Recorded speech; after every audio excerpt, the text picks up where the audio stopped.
नमस्कार साथियों, मैं हूं दीपिका और आप सुन रहे हैं कुछ रंग मेरे संग।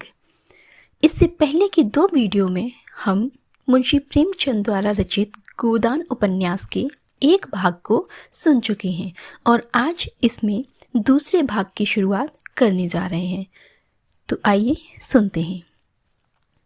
सेमरी और बेलारी दोनों अवध प्रांत के गांव हैं। जिले का नाम बताने की कोई ज़रूरत नहीं। होरी बेलारी में रहता है, राय साहब अमरपाल सिंह सेमरी में। दोनों गांवों में केवल 5 मील का अंतर है। पिछले सत्याग्रह संग्राम में राय साहब ने बड़ा यश कमाया था। कौंसिल की मेंबरी छोड़कर जेल चले गए थे। तब से उनके इलाके के असामियों को उनसे बड़ी श्रद्धा हो गई थी। यही नहीं, उनके इलाके में असामियों के साथ कोई खास रियासत की जाती हो या डांड और बेगार की कढ़ाई कुछ कम हो, मगर यह सारी बदनामी मुख्तारों के सिर जाती थी। राय साहब की कीर्ति पर कोई कलंक न लग सकता था। वह बेचारे भी तो उसी व्यवस्था के गुलाम थे।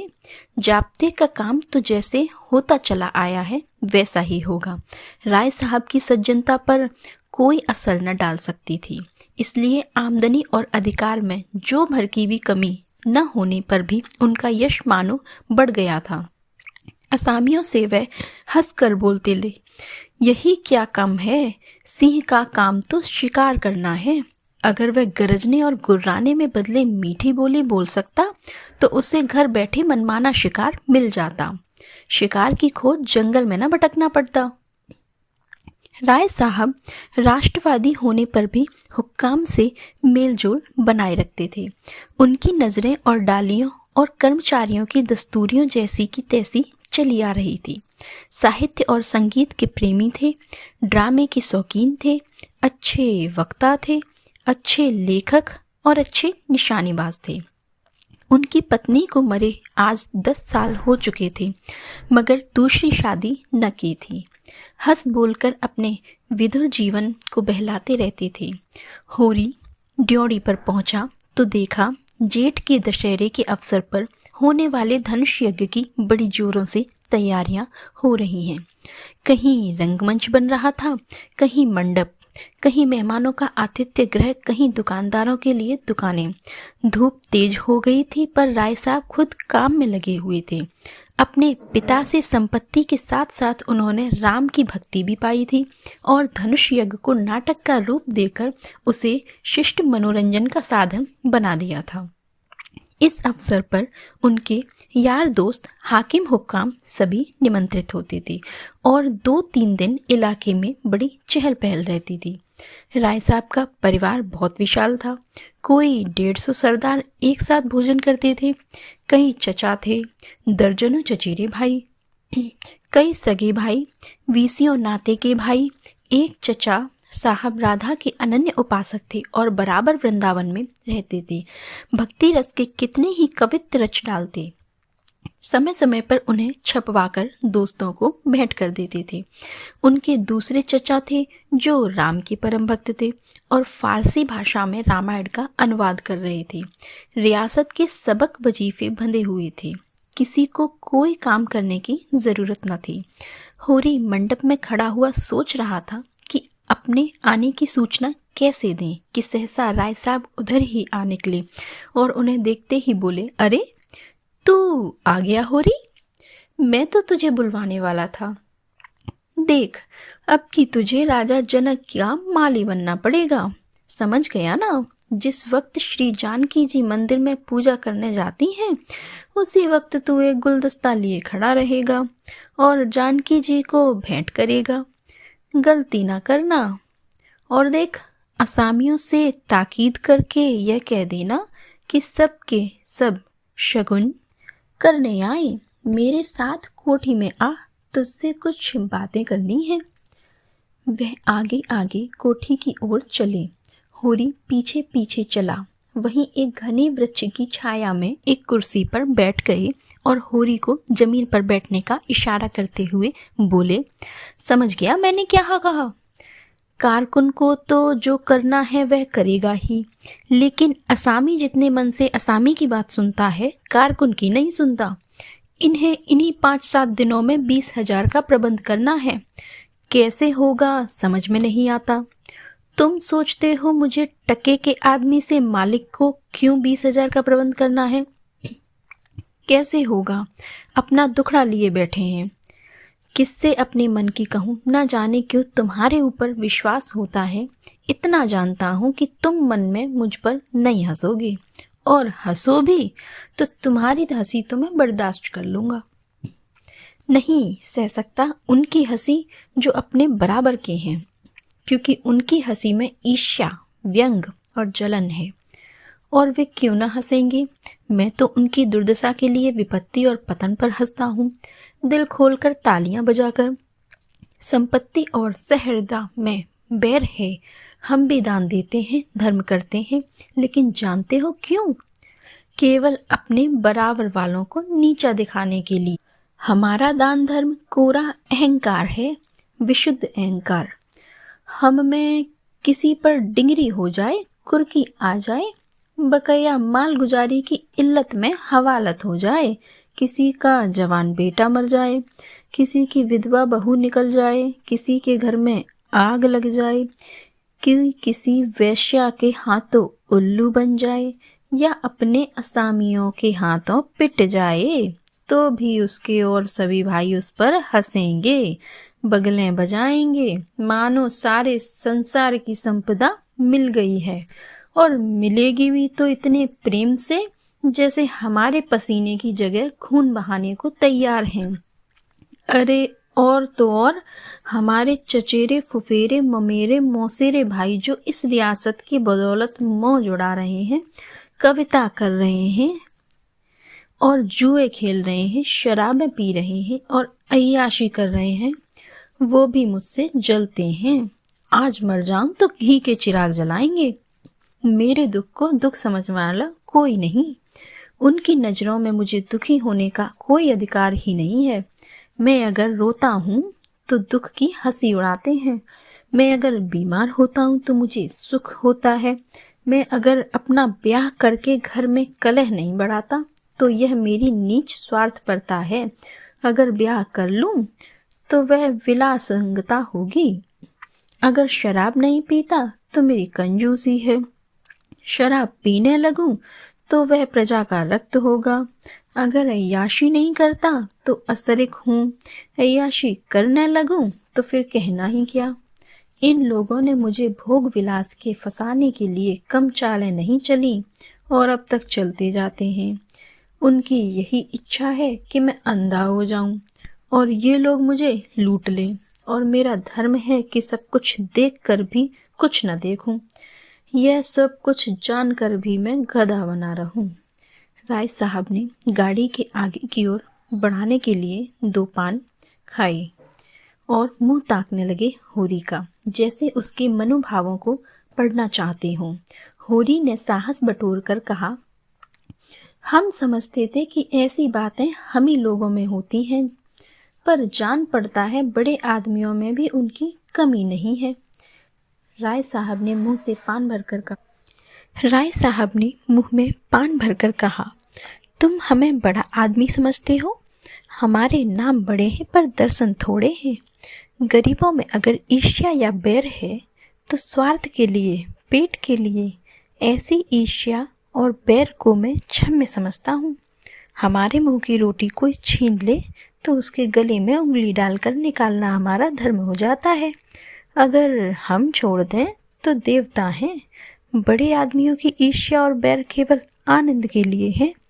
इतने बड़े आदमी हो गए हैं कि हमें नीचता और कुटिलता में ही निस्वार्थ और परम आनंद मिलता है। हम देवतापन के उस दर्जे पे पहुंच गए हैं जब हमें दूसरों के रोने पर हंसी आती है। तुम इसे छोटी साधना मत समझो। जब इतना बड़ा कुटुंब है तो कोई ना कोई तो हमेशा बीमार रहेगा ही, और बड़े आदमियों को रोग भी बड़े होते हैं। वह बड़ा आदमी ही क्या जिसे कोई छोटा रोग हो। मामूली ज्वर भी आए तो हमें सरसाम की दवा दी जाती है, मामूली गुंसी भी निकल आए तो जहरबाद बन जाता है। अब छोटे सर्जन और मझोले सर्जन बड़े सर्जन तार से बुलाए जा रहे हैं। मसीहुल मुल्क को लाने के लिए दिल्ली आदमी भेजा जा रहा है, भिषगाचार्य के लाने के लिए कलकत्ता। उधर देवालय में भी दुर्गा पाठ हो रहा है और ज्योतिषाचार्य कुंडली का विचार कर रहे हैं और तंत्र के आचार्य अपने अनुष्ठान में लगे हुए हैं। राजा साहब को यमराज के मुंह से निकालने के लिए दौड़ लगी हुई है। वैद्य और डॉक्टर इस ताक में रहते हैं कि कब इनके सर में दर्द हो और कब उनके घर में सोने की वर्षा हो। और रुपए तुमसे और तुम्हारे भाइयों से वसूल किए जाते हैं भाले की नोक पर।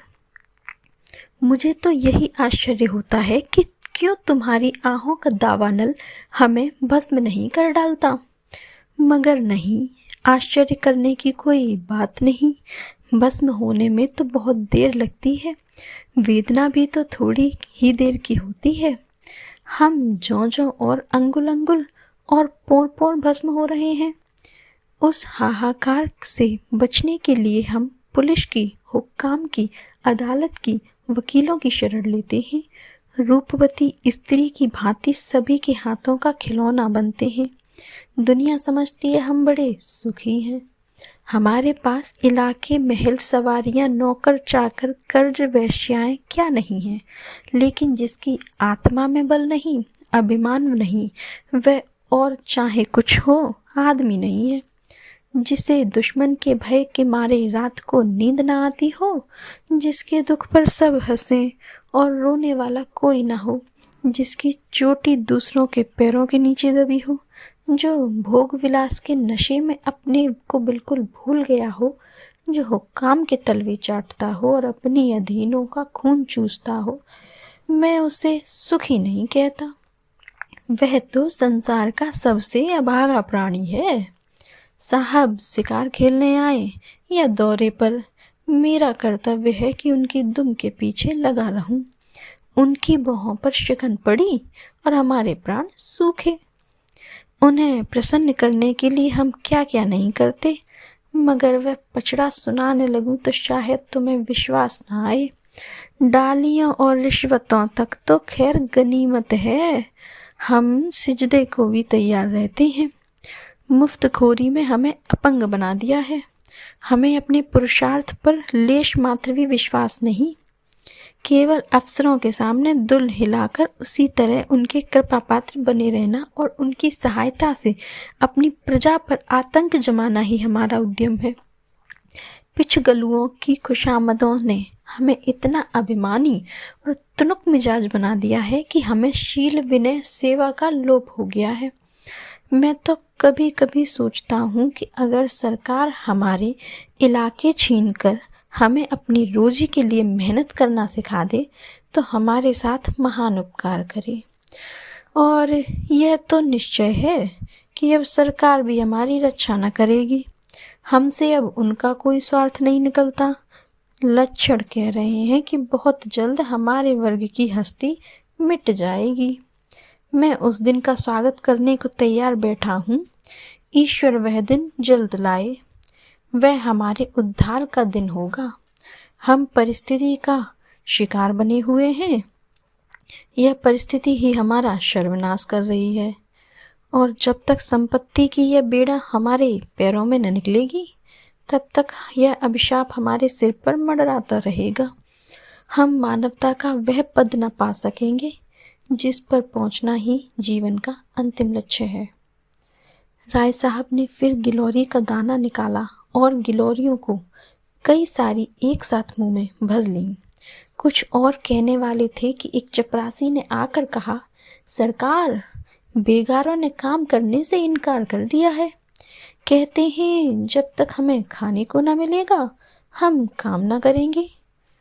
हमने धमकाया तो सब काम छोड़ के चले गए। राय साहब ने माथे पर बल पड़ गए, आंखें निकालकर बोले, चलो इन दुष्टों को तो मैं ठीक करता हूँ। जब कभी खाने को नहीं दिया तो आज क्या नई बात है। एक आने रोज के हिसाब से मजूरी मिलेगी जो हमेशा से मिलती रही है, और इस मजूरी पर काम करना हो तो सीधे करें या टेढ़े। फिर होरी की ओर देखकर बोले, तुम जाओ अब होरी, अपनी तैयारी करो। जो मैंने कही थी उसका ख्याल रखना। तुम्हारे गांव से मुझे कम से कम 500 की आशा है। राय साहब झल्लाते हुए चले गए। होरी के मन में सोचा, अभी यह कैसी कैसी नीति धर्म की बातें कर रहे थे और एकाएक इतने गर्म हो गए। सूर्य सिर पर आ गया था।